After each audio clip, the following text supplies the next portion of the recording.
Hello, good morning, and welcome to another Monday morning art talk. So today's discussion is going to be something a little different, and I'm almost curious to get your opinion on it because it's something that's always fascinated me. And what that deals with is in business and life in general, there's always the talk about setting goals and knowing what it is you want. And if you put that in motion and you know what it is that you want, then you can eventually create it, right? So these are things that we discuss. And I know this to be true in that facet. It's like you got to set your mind to something and make it a reality because you're envisioning it. But what I find interesting a lot of times through when I've read books or whatever it may be, you've heard it many times where people will even discuss, they'll say the artist, like an artist, where an artist knows what they're going to paint, they know what they're going to draw, and by doing that, they're able to put it down on paper. And I've always thought that a lot of times these books are written and they mention this when they say like an artist, these people aren't artists, so they don't really know that creative process.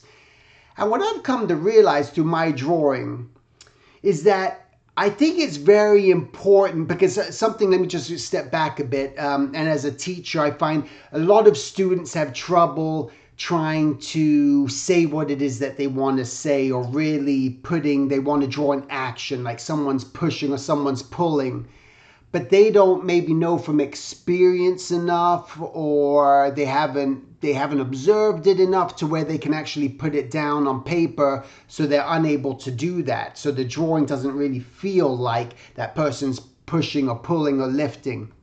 But then again, there's that process where you got to know what that goal is. Okay, my intention for this drawing is I want to create this cowboy and is drunk and is stumbling and is about to do this.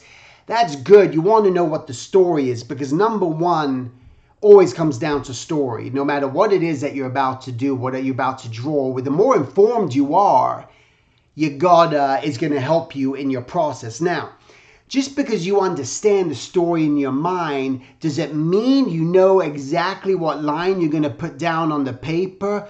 No, I don't believe so. I don't believe even an animator is going to know that. I believe that process comes in the feeling of it. Once you put that pencil to paper, you start moving, and then you start to envision it, and you start to go, yeah, yeah, yeah, yeah. Oh, yeah, yeah, yeah, yeah. That's it. Yeah, the hands go, okay, now, woo, woo, woo, woo, woo. I'm pulling the phone. I'm pulling the leg back.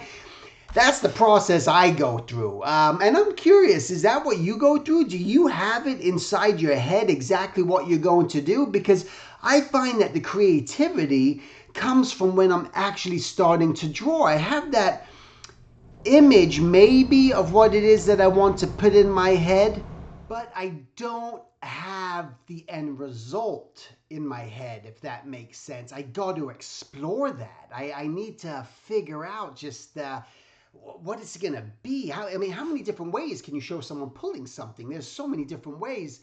And that's, as I draw in front of the TV a lot. And when I'm drawing in front of the TV, I'm just sitting there and really my hand, every line that I put down, every decision that I do make at that moment leads me to the next decision. Well, I've put that shadow there, or I've put that line there and that angle there. So now I want to contrast that angle, and that angle could have been placed in so many different ways. But now my goal in my head is I'm thinking about design. Well, now I'm going to contrast it that way. So it's a process that happens while I'm doing it, right? So that's that fascinating aspect where it's not all in my mind. I don't know what the end result's going to be. If I was a painter, I wouldn't know what those colors are going to be. I could splash that little bit of color and go, whoa, that's a little interesting. And you got to rely on those happy mistakes. And that's the difference between if you're drawing something naturally or if you're tracing something. If I'm tracing something, well, of course, I know what the end result's going to be because I'm copying something exactly. I'm tracing it. Or even if I have an image in front of me and I'm drawing from it, if my intention is to make it look just like that image, well, then I kind of know what the end result's going to be.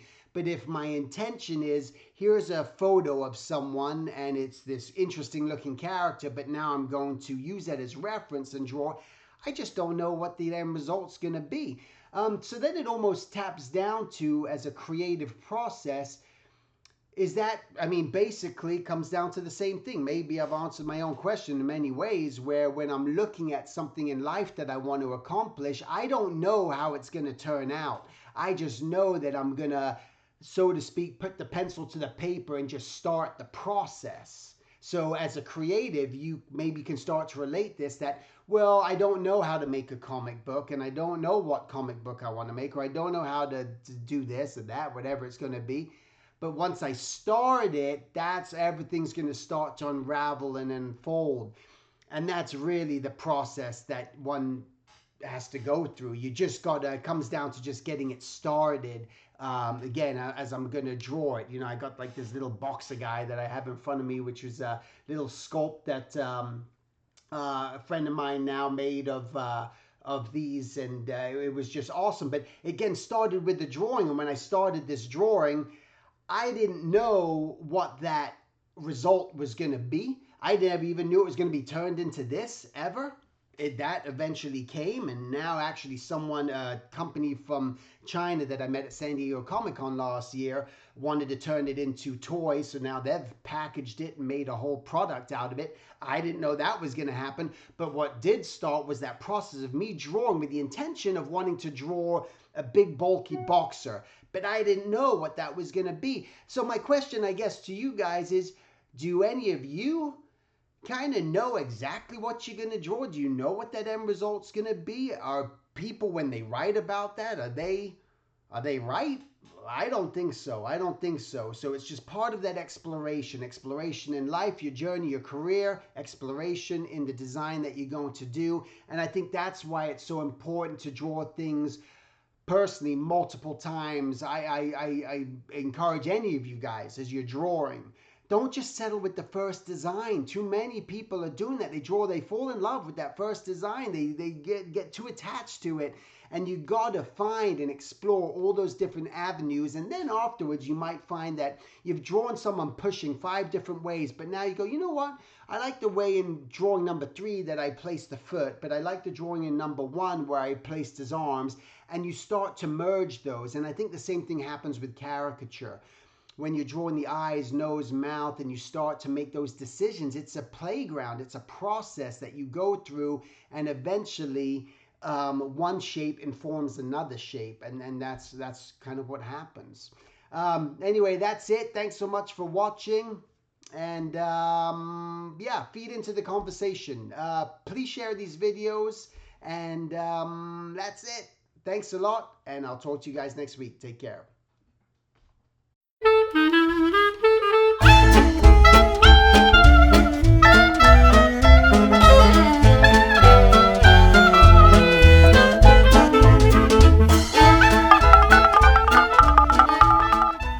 Hello, this is Steven, and I just wanted to tell you about this cool thing that I'm doing right now through my website at silvertunes.com. It's a Skype mentorship. In a sense, what I want to do is just talk to you, meet you, tell me about things that are happening in your life, see if there's anything that I could do to help you. I can look over your artwork, do your portfolio, and just maybe try to push you in the right direction that you want to take your life and your journey. All right, so you can go to silvertunes.com, go to classes, click on mentorship, and you can learn all about it. We can try to arrange a time, set up a date. It doesn't matter where you live in the world. And I just wanted to make it just very affordable, just to open it up, because I love doing this. I love meeting people from all over the planet. It's a really cool thing, and with this technology, why not? So that's it. Thanks. Whoa! Hey. Go back. Go back. Go back. Great. Go back. Go back.